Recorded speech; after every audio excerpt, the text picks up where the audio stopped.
Welcome to the Soulish Podcast. My name is Whitney Apke, and I'm your host. On the Soulish Podcast, we talk all about the soul journey and the body soul spirit connection. And I have solo episodes as well as amazing guests. And today, I have an amazing guest for you, Amber Romaniuk. She is a emotional eating, digestive, and hormone expert, and she is just chock full of so much goodness. We're just going to leave it at that goodness. So much good wisdom and advice. And this episode is really around balance because even in my journey of healing from cancer and continuing on my healing journey, it is hard to find balance. And it's also hard to know what are the things that are, fads or are things that are being kind of pushed out as far as like this heals cancer, this regenerates your cells, this heals your mitochondria, you have to take this every day. What is it that you actually want to take? What is it that you actually want to do? What is optimal health? What is that? What does that look like? What is a life, that is healthy and happy and whole look like? And from her work that she does, where she works with clients through binge eating or just any eating disorder, they have any kind of like hormone issues or deficiencies or imbalances, she helps you with that. Losing weight or just finding that healthy rhythm. Maybe it's that you even just don't feel good, you don't have energy, and you're trying to figure it out. She can kind of help you along with blood tests and all of that, figure out why. So she can even be your little detective because she's such an expert. She's been doing this for over 11 years. She's been working with clients, and I've known her for 4 years. She was my third episode, first guest. And our last episode was 81, where we were talking about achieving hormone harmony. So that's a great episode to look up. The first one was all about the body soul spirit connection, episode 3, still on the podcast. And you can look that up as well. This episode is really an episode where it doesn't matter kind of where you're at in your health journey. This is such a good episode and such a good reminder of balance and having true connection in with your body, with your energy. And Amber lives it. And she also has a heart and a heartbeat to help people. So she's maybe one of the most amazing people that you could ever work with. And she has a free session with her. She also has a complimentary like emotional eating quiz. She also has a podcast that is chock full. It's such a huge resource of information. And so I want to encourage you uh, with this episode and beyond this episode, just even as like a discovery process or to educate yourself further, go check out her stuff. Go check her out. Go schedule a session. Amber is literally like one of the best people that you could have someone help hold space for you that you could reveal your deep dark secrets with. She is that person that is going to give you the hard truth with tons of love, but she's also going to hold amazing space for you. And she is truly kind. I've known her for a couple years now. She is truly what you see, and she has an amazing heart to help people and an amazing heart just in general. So, I hope that you enjoy this episode. I know that you will. I know that it's going to be a great reminder for you. It certainly was for me of how to have balance. What does balance look like? And what are some things that we can do to dig deeper under the hood and ask ourselves why? What is the intention? What is the deeper undercurrent of the driver behind something that we're doing or wanting, even dreaming for, desiring, needing in our lives? Why? So it's a good episode. Amber, oh, it's so good to have you back on the podcast. It's been 3 years, which I just can't believe because it feels like last year that we did our last episode together. And I feel like you're such an honorary guest because you were my first guest on the podcast and the third episode on the podcast. So we go way back, and it's such an honor to have you here. And I just want to kind of let everyone know if they don't know you, didn't listen to our prior episodes, they were episode 3 and episode 81. You should definitely go check them out, especially 81, because that goes into more of like the hormone harmony and achieving that. And you give so much good tips and advice in that Mm, episode. thank you. I've actually referred to it quite a lot. But you're an emotional eating, digestive, and hormone expert. You've helped thousands of women over the past 11 years from all walks of life to fully overcome their emotional eating, eating, regain their energy, calm digestion, lose weight, and balance their hormones so that they feel happy, confident, and empowered, which I just think is such a beautiful work that you do and service that you give to people. And you've been doing it a long time. And I know that you've seen a lot come and Mhm. pass through. And so I know that like this conversation today, what we're about to talk about of balance and finding balance and having compassion for ourselves, but being intuitively guided and all of that, that this is such a great conversation and great topic for you because I'm sure you see that a lot in clients that are like fully in and they may be too much in, not having enough Mhm. balance. I know I tend to do that. Like if I go to the Mhm. gym, I go hard. I can't not go Mm. hard. I can't just walk, on the treadmill. I gotta do sprints. If I'm gonna lift, I gotta see how much I can lift today. Like it's so bad. So I really try to have balance and be in tune with like what does my body need today? Not what Yeah. can I do today, but what Yeah. do I need today? And I that's love different. that. So And I anyway, and I'm always curious about like why? Why do you need to push so hard? Why can't you just walk? Why can't you listen to what your body needs? And if it's slower, why can't we honor that? oh man, it goes into so much. Yes, it does. There's always a deeper level. So many layers, so many layers. Yeah. Yeah, we don't need to psychoanalyze me today, but Oh my goodness. but yes, like it's so true. And I often will find myself like if I get frustrated because I know that I could lift more the prior week, for example, and this week I can't. And that was before I understood that, yeah, in your luteal phase and also the beginning of your period, you don't got it, No, exactly. But we don't learn about cycle syncing. We don't learn that we have 4 phases of our cycles and that they're all so different and different nutrients, different movement, rest, etc. is required in each of them. I knew nothing. I knew nothing until maybe a Yeah. year or two ago. And I was like, oh, so it's not me like sucking today. It's not a matter of like, did Yeah. I eat enough protein even? Like it could just Mm. literally be what I have in the tank because my body's not geared up to lift heavy, unless there's an emergency, Yeah.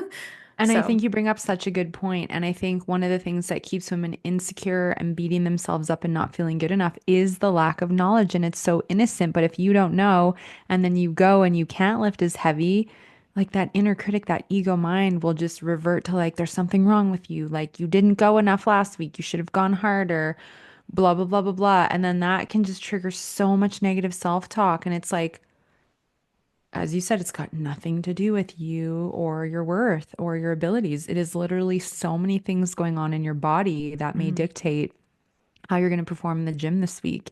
And that's why learning and educating ourselves is so empowering because then we go, oh, I'm in my luteal phase. Oh, I'm in my cycle. This is not a time for me to be pushing and lifting harder. It's more of a time of rest. That builds confidence and intuition and trusting your body, and you stop reacting and criticizing yourself. So important, Amber. Yeah. If we want to heal, it's really important we stop criticizing ourselves. Maybe that's even step one. Yeah. Stop the self-negative talk. Um, I wanted to ask you, like, have you had any clients that they feel like they just can't crack the code on themselves, and yet it seems like everyone else is, in the biohacking world, like we're Mm. we're, coming up with all these different types of supplements, red light therapy, sauna, I do this, Mhm, mhm, I I do gua shaing, I do, mhm. cupping, I do um lymphatic drainage, like there's so Yeah. many things like the Ayurvedic way. I want to be Ayurvedic. There's so many different things, but I don't know if you've had anyone come through that's just like, I've tried everything and I That's pretty can't much figure it every out. client that I've ever Is it? had. Yeah. And so I think one of the biggest blocks with the biohacking world and with influencers and just, all of that is we don't know everything that's going on behind the scenes. Yeah. So I want to assume most of these people have really good intentions of what they're promoting. But the honest truth is, if you just take a supplement and your hair gets stronger, or you lose some weight, or you read a book and think you're now a health expert, the loving, honest truth is you're not. And there's a lot of money involved that companies will give to people to promote their product. And it can be a smart marketing tool. However, to me, the importance of transparency and embodiment Hmm.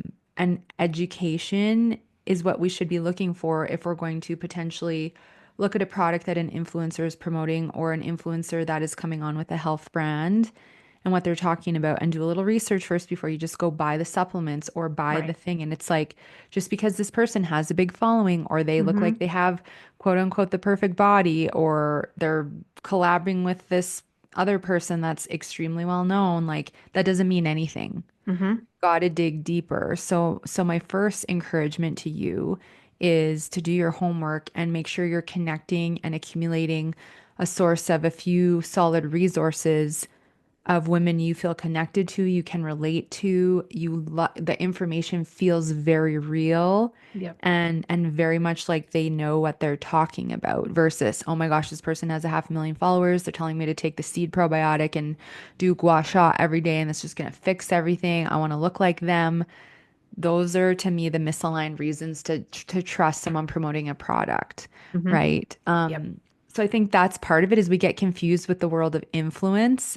And Oh, just because someone looks a certain way or has a big following, or is associated with some big person, does not mean that they know what they're doing or what they're talking about. yeah. And I think embodiment's important, that they're practicing what they talk about.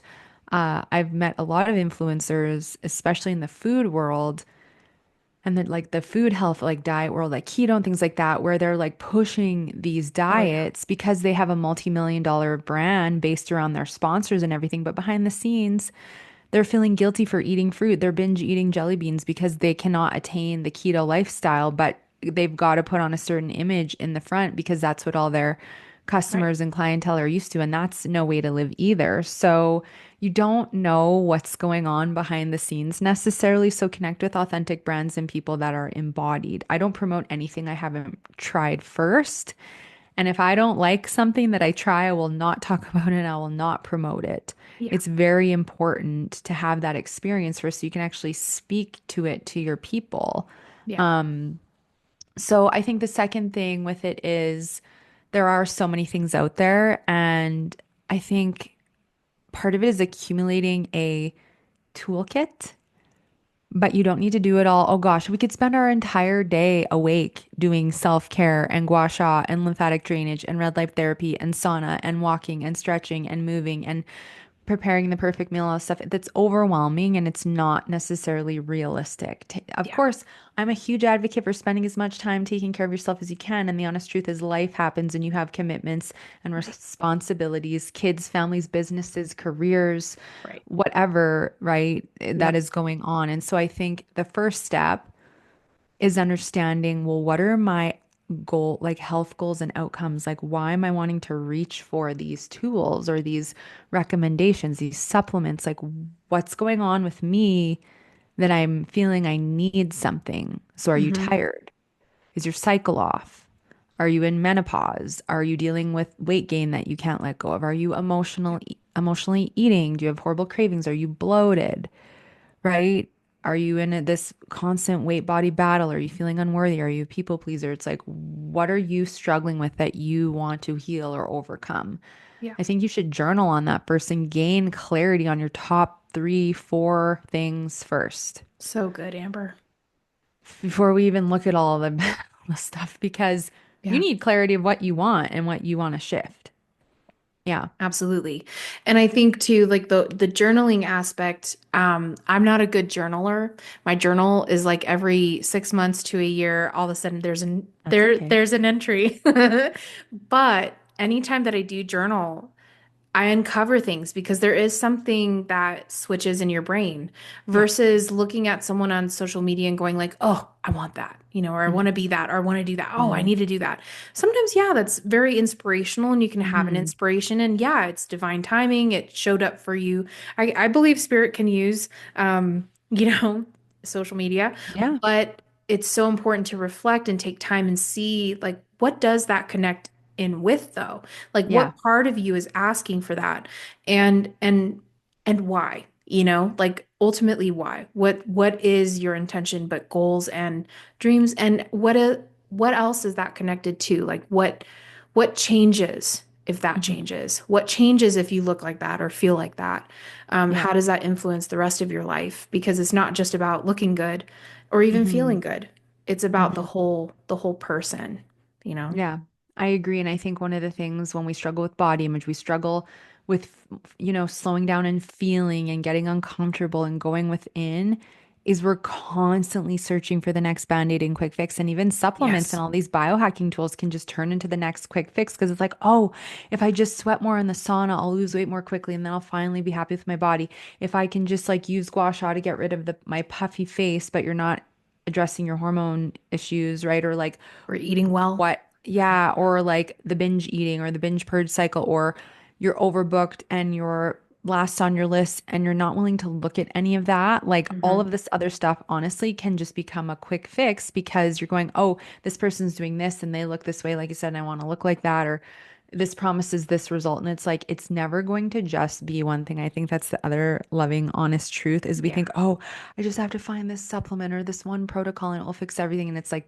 no, it won't. It's going to be one part of a multi-layered, multifaceted journey on a physical, mental, emotional, energetic, and spiritual level, an environmental level. Hmm. It's not just one thing, Mm-mm. right? We have to really, and this is what I love about you preaching the holistic mind, body, soul approach, Yeah. addressing the roots. We've got to normalize the conversation around addressing the roots rather than more band-aids, more quick fixes, Yeah. right? That's really the key. So the key.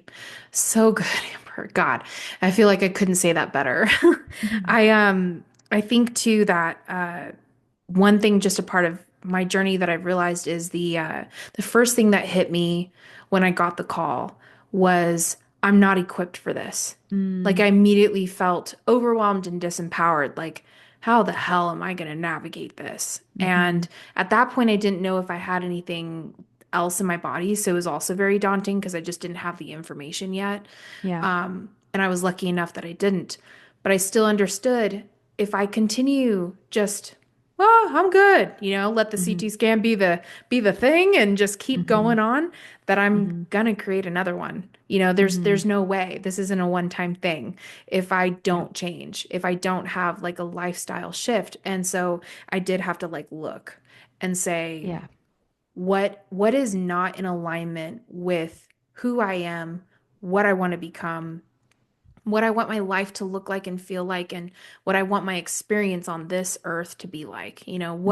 What is not in alignment with that. And Yeah. for sure, the first thing was I literally sleep, like lay in bed until I can't anymore. And then I take my dog out and then I just like go straight to work. I just go straight onto the computer. There's no Mm. time for me. And then I work until I can't work anymore, until it's dark outside, not because it's winter.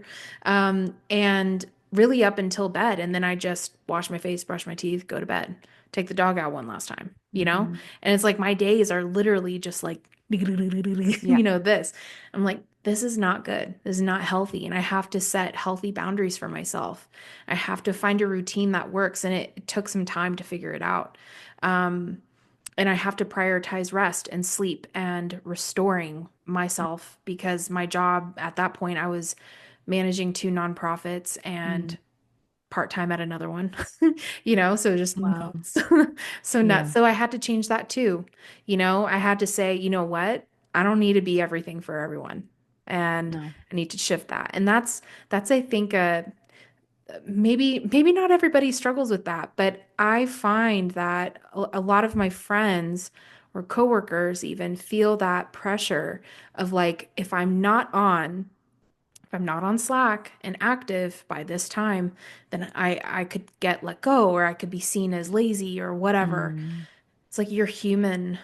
You're human. Like Hmm. sometimes okay, you don't have the excuse of kids, maybe. Maybe you're like me and childless, but that Yeah. doesn't mean that your morning goes exactly to plan every time. Things happen, you know? Yeah. So I think just taking the pressure off of being perfect and showing up perfectly every time for everyone, for everything was another one for me. Big one for Yeah. me. And a lot of women struggle with people pleasing and perfection and feeling they have to be it all for everybody else. But that's one of the things that drains us of our life force and really dysregulates our nervous system and throws our stress hormones off and depletes us and, just fuels us down a path we don't want to go. And Yep. that's where I think one of the biggest things we should be focusing on is understanding why we don't feel good enough. Where did that Hmm. come from? Why do I feel obligated to take care of everyone else first? Why do I feel guilty trying to prioritize myself? Why am I fearing others are going to judge me if I don't show up in this certain way? And the boundaries are extremely important. And Hmm. something I think that's important for people to know is we will stay in our comfort zone of suffering. We don't recognize it as a comfort zone of suffering, like the overworking, me eating out of the garbage can, right? Like it's like this denial, like it's not that big of a deal. And what happens is we stay in these comfort zones of suffering until we get a wake up call or have a low point moment or decide Right. we want to change it. Because when we think about making a change, the amygdala, which is the fight or flight center of the brain, which is scanning for threat to keep you alive 24/7, goes, discomfort is a threat to your life. We don't want you to get uncomfortable. We want you to just stay in your comfort zone. The brain can't register that it's a comfort zone of suffering. And so then we think about making change, or maybe we take a step into change, but then it's so uncomfortable that we go into fight or flight and then we revert back to the old. Yeah. And so one of the problems is we don't know how our brain works and how this protective mechanism works. And then we get hard on ourselves because it's like, why is it so hard to make a change in the beginning? Well, because all these parts of your brain have been grown and wired a certain way for the now. Hmm. And then you have that inner critic, the ego, back, like going, oh, yeah, don't change. You don't need to change. Like everything's fine the way it is. You don't want anyone to judge you.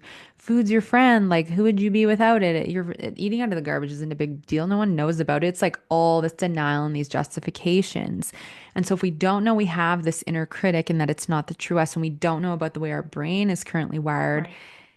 like I said earlier, that lack of knowledge makes us get so hard on ourselves and we think there's something wrong with us that we can't change or that we can't be more confident or more powerful when it's we're not understanding the way these aspects have been programmed Hmm. and wired for survival, and that we have to get uncomfortable to grow and evolve and heal. Yes. There is no comfort in a growth zone, and there is no growth in a comfort zone. We've got to be willing to get out of our own way. And that's Yeah. what's really going to bring the transformation. So I just wanted to bring that up because I'm sure you went through that of like, Hmm. thinking about changing, reflecting, going, you know what, it would be nice to change this, but then like that fight or flight comes in and it's like, no, we'll just stay in this until, right? You Until get that something happens. call. Hmm. Yeah. I wanted to ask you, like, specifically with biohacking, and I know, like, you've had a wild journey, which we've shared in the prior episodes of your journey of just hormone health, eating disorders, but also losing weight and coming into like your healthy, authentic expression physically. Um, and I think what I wanted to ask you is just like what supplements do you take personally, or what is your day-to-day look like? Like what is your routine? What do you do for yourself? What does that look like for you? Yeah, thank you for asking. So, I'm going to explain a little bit behind the intention behind my routine and what I take because it's specifically catered for me. So, just because I'm doing it doesn't mean you Yeah. have to do it. It's really the more you learn about your body, your hormones, your lymphatic system, the way everything works, what helps raise your frequency and ground you. Like these are the things I want Yes. you to try, experience different things, and then you'll get your favorites. And I have my toolkit. So, pertaining to like self-care and tools, I wake up without an alarm. I'm very grateful. I work for myself so I can set my own hours. I don't like alarms. I don't like getting up early. So I wake up naturally and then I will do my What do I do first? I tap out my cortices. So I love tapping. So you tap out your head, your heart, and your abdomen, and it just helps like regulate your nervous system. I do some breath. I do a intention for the day and 10 things I'm grateful for. I drink my electrolyte water to start getting hydrated first I thing. love it. And then I do a 5-minute meditation most mornings. Sometimes I don't, but it's like just a cool one to set the energy for the Mm-hmm. day. And then I go downstairs, I make a snack because I'm a big believer in eating something small within a half an hour of waking up. It wakes up your metabolism, helps wake up your digestion. And in the past, I've had a bit of a delicate thyroid, a bit of a hypothyroid. So eating within 30 minutes is important. And Mm. as you get more into perimenopause, now I'm 37, it starts at 35. It's so important we are eating right away and Oh, not that's going good. more than 3 hours without eating. So I have my little apple with cinnamon. And then I come back into bed and I do some tapping scripts. So I have created some tapping scripts that I do for like mindset manifesting, just like body regulation. And so I pick which one, or maybe sometimes I do like two, depending on what I want to do. And that's, of course, if we're not going anywhere or doing anything. This is like my home morning routine. And then I love lymphatic drainage. I do dry skin brushing every day because I when you have a hypothyroid at any level, like mine's very managed and I manage it naturally, thank goodness. But if things go off at all and or you have a thyroid issue, you're a little more susceptible to sluggish thyroid. It's just we or sorry, Interesting. sluggish lymph. And so what happens is if we're a little deficient in thyroid hormones, we need enough thyroid hormone to stimulate the lymph to get it moving efficiently. And a few years ago, before I knew anything about the lymph, it was actually really stuck, and mine was really stuck. And it was causing a little bit of havoc in my body. So I really had to pick up my lymphatic drainage. So I love dry brushing. I can literally see the difference in my body once I do my rounds of dry brushing. And we should always include our breasts because our breasts have a Oh, lot of lymph interesting. and toxicity can build up easily. So I start like ladies at the top of the mid breast and go around into the armpit and do like 5 rounds of like 12 brushes around. It really, you want to be doing breast lymphatic drainage as well. And then I do my hot and cold shower, and I love essential oils. So I've got like orange in there, which is great for abundance. We've got eucalyptus, we've got mint. So I just am like, feel like at the spa in the shower. I rub Mm-hmm. some Epsom salts on. Just, I don't know, the smells and the grounding effect of Epsom salts is just great for clearing your field. Mm-hmm. And then I sometimes will put on solfeggio frequencies or like listen to subliminals that are reprogramming my mind in a positive way. And sometimes I just have complete silence. And then I have breakfast with my hubby. And then I take my vitamins. Right now, I'm taking quite a few things. I'm still just balancing like from last year, just like a huge array of things. We moved, which was a blessing, but we had noisy neighbors for 6 months straight, didn't barely sleep, unexpectedly bought a house, had to pack, renovate our house, sell, move, unpack right before Christmas. Pretty much Oh, didn't sleep for like a year. So it's like a process to rebalance your hormones. But what I'm taking is specifically for my hormone health. I'm not just taking stuff to take stuff. right. So I'll share a few examples, but I'm not going to list everything because it's yeah.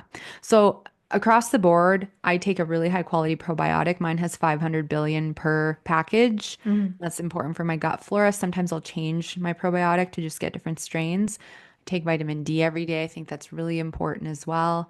And then I take B vitamins, which is important for my adrenal health.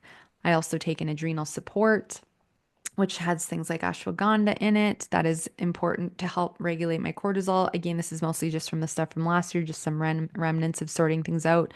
Once these things balance, I won't take that stuff anymore. I do take a thyroid multivitamin that has selenium and iodine and all kinds of good things for my thyroid. Mm. And I do have the MTHFR gene, which just means the body produces an amino acid called homocysteine, and it's supposed to help you break down and metabolize your B vitamins.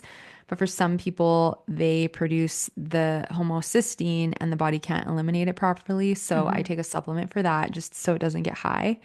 And then I love turmeric. So I take some of that. And I have digestive enzymes for, say, if we're going traveling or like having a heavier, more indulgent meal here and there, just Mm-hmm. to help digest things, but I don't necessarily take them all the time. I feel like those are some of the key. Oh, and lots of minerals right now. I take magnesium at bedtime, electrolytes and water, trace minerals. And that's because as this ascension is going on and there's a lot of energy shifting on the planet Yeah. and being a sensitive empath, we need a lot of minerals. Yeah. So, yeah. And then I do more self-care after breakfast. I I go love on my it. trampoline or do some red light. On the weekends, I'll go in the infrared sauna dome if I feel like it, which I'm going to get more into the routine. I need to sweat more. And that's often when I'll go into a longer meditation, 10, 15, 20 minutes, and or 2 or 3 days a week, I clear energy. I have a robust energy clearing that I do a couple days a week. So that's like kind of the routine, and then having breaks to eat and just eating mindfully. And then the evening is just winding down, connecting with my husband, and we go to bed early. We're like 9:15. We're early birds. Oh, I'm Um, 8:30, man. right? Good for Between 8:30 and you. 9. Yeah, especially if you're getting up at 4:50. But Yeah. yeah, it sounds like a lot, but I have all these great tools. And what I essentially do when I wake up is like, does it feel good I always set my intention because that feels so good. And then I'm like, do I want to do that meditation this morning? And if my body's like, yeah, do it, then I will. And if my body's like, no, just go right to your tapping, like I'll listen to that. Yeah. Do you want to tap today? It's usually a yes, just because I find it so regulating, but I ask rather than I have to do all this. It's not like that. It's like, ah, Yeah. what do I want to do? What feels good? And I think that's what we have to get into is what feels good today.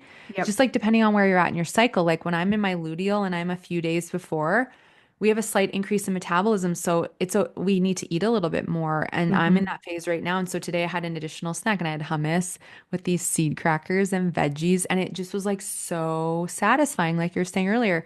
And it's like giving yourself permission, like my body's asking for this. I'm going to Yeah. honor my body rather than the ego being like, no, you don't need to eat more. Like you need to just stick with what it's like. No, you have to trust your body. And the Yeah. more you honor and get into your aligned routine, you're going to build that confidence and trust. And it may not make sense in the moment about what your body's asking for, but as you give it to her, Mm-hmm. like, oh, wow, I have more energy. Oh, wow, I'm less puffy. Oh, wow, this is happening. Wow, no. Oh, that's why my body wanted this. Mm-hmm. So that's my I love response. that. That's awesome. I love it. I was like thinking about all the I was logging all of it as you were sharing. Um, have you ever yourself or any of your clients, it's taken a while for their bodies, like even with the consistency, with their consistency being on point, but it takes a while for their body to adjust or for them to feel different or see results, because sometimes, at least for me, it's taking forever. hmm But I didn't know if that's something that you regularly see with your clients. Yeah, definitely. And I think it's different for everyone. So for my women who are massive people pleasers and feel extremely guilty resting or putting themselves first, what will take them the longest is to see the result of getting into a consistent self-care routine and feeling worthy whether they rest or whether they're busy because they've tied their worth up with how much they do instead of it being a feeling to feel in any moment. So there's Mm, that kind of result that can take months or a couple of years for some of my clients, but they stick with it, they get there. And then there's some women where it's the weight and it's like they've healed their relationship with food. Their hormones are starting to balance, but the weight's still not fully shifting yet. And that could be because there is deep inner child wounding that we need to deal with and befriend your inner child. There's still a lot of negative self-talk to heal. There is some like past life trauma. There's so many energetic and emotional things that could be going on. Could be your environment. I've had clients who have realized they're in unhealthy relationships, unhealthy marriages, and not that the person is like physically abusive necessarily, but like they're not being supportive of what they want and they don't like the changes they're making. So therefore, the body senses that as a lack of safety and is not going yeah. to let go. Or they have a fear of success, a fear of being seen. And so subconsciously they're hanging on because it's a protective mechanism. I can't get hurt or get too much attention if I hang on to this. So it takes time to reprogram the subconscious and let those things go. The result of seeing hormones balance, I have some, and the hormone tests don't lie, right? So we can make changes But where we're really going to see the authenticity of have you been authentic with what telling me you're doing is the next result that we get. And if things are a lot worse, well, I'm not going to assume you're not doing the things I'm suggesting. However, it's like, how much are you actually showing up for yourself? Are you cutting back on the caffeine? Are you adjusting your movement routine if you have high cortisol in the morning? Are you eating regularly? How's the self-talk? Right? And then if it's like it's still not changing and you've made those changes, it's like, okay, we got to dig even deeper. What's going on like with your nervous system? What's going on here? But most women see a positive change with most of their hormone results from the first test to the second in a period of about 6 months. And if there's something wonky, then we can specifically focus in on that one thing and it will improve. I don't think I've really ever had someone I haven't. We've worked together and worked on things diligently, and they've not seen that kind of thing improve. But that can take time. The higher your imbalance or the bigger your imbalance, the longer it is going to take to shift it. Yep. But you will get there. And that's where patience and perseverance comes in. So different things for different people take a different time to shift. For some women, it takes longer to heal emotional eating or binge eating because they've been in it for 20, 30, 40 years. So Hmm. it's going to take longer to unravel that than someone who's been in it for a year potentially. Yeah. However, across the board, regardless of what's taking the longest to experience results with, if you stick with it and you keep trusting, I don't know how, I don't know when, I just know that it will, and I'm going to keep committed to my healing journey, you will get there. And if you can't figure a piece out, get support, find resources that will help you identify the missing links Hmm. so that you don't end up feeling like there's something and I don't know and there's something wrong with me. It's like, no, just another piece for you to explore. Yeah. I think that was the second thought. The first thought was, I'm not equipped for this. Hmm. I don't know how I'm going to do this. How am I going to know how to navigate and not do chemo and radiation? Yeah. How am I going to find the alternative methods that are just as effective? Hmm. Maybe harder to access or, find, but how do I do that? And Yeah. the second thought was, well, then I'm going to educate myself. Then Yeah. I'm going to equip myself.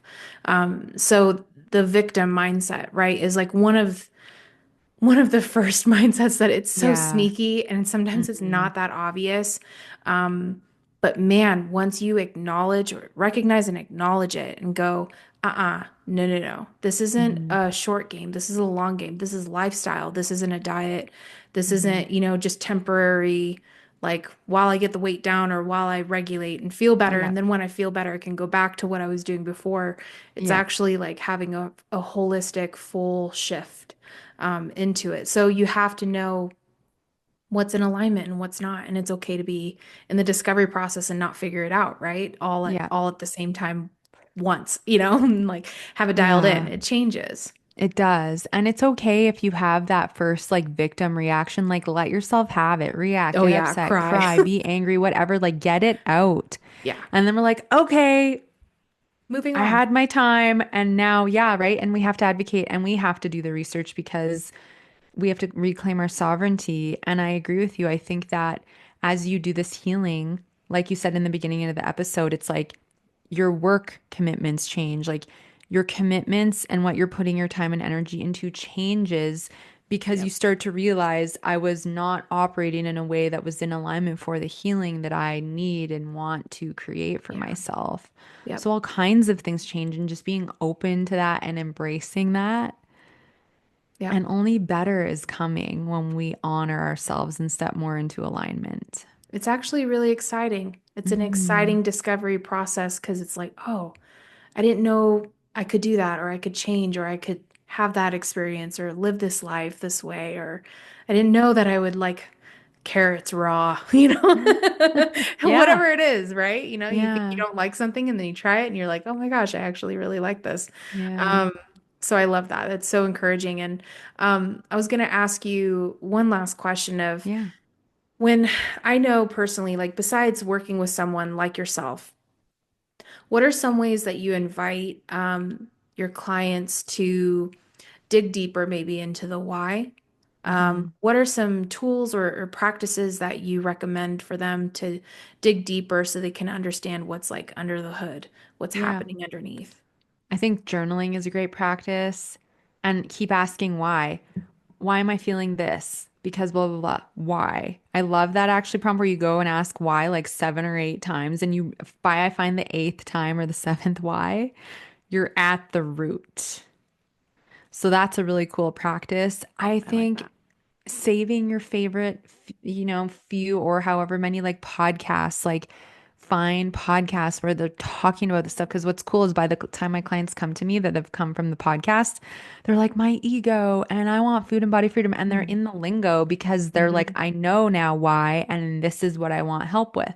Right. Right. So they've gained a lot of awareness because they've found a resource that they can relate to that's like, yes, I'm dealing with this. Yes, that's me. That's me. That's me.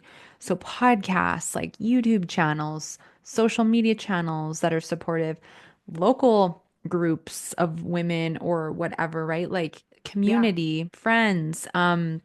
I think that's all really important and be willing to ask questions. Like, don't hesitate to send someone an email. Like, I can't give you everything in an email back. However, I can say, hey, like, potentially these are the things that could be going on. These are directions I can recommend you and send you in. This is potentially what I can help you with. Do you want to connect? Or here's my podcast. Like, don't hesitate to reach out and ask for help or share a bit of what's going on Yeah. and go, can you help me or direct me? Like, we're here to help, Right. right? And Yeah. so I think some people hesitate to do that. So don't hesitate to do that either. And then I Mm-hmm. think even just like starting to open up and have conversation with people you feel safe with and sharing a bit about what you're dealing with because you never know when they might open up and go, "Oh, I am dealing with that too and I found this resource or this person or this podcast or have you tried this?" Like you may want to look more into that and Mm-hmm. like feel if that feels good for you. Like it just opening up allows us to potentially find where we're meant to go and what we're to do to assist us.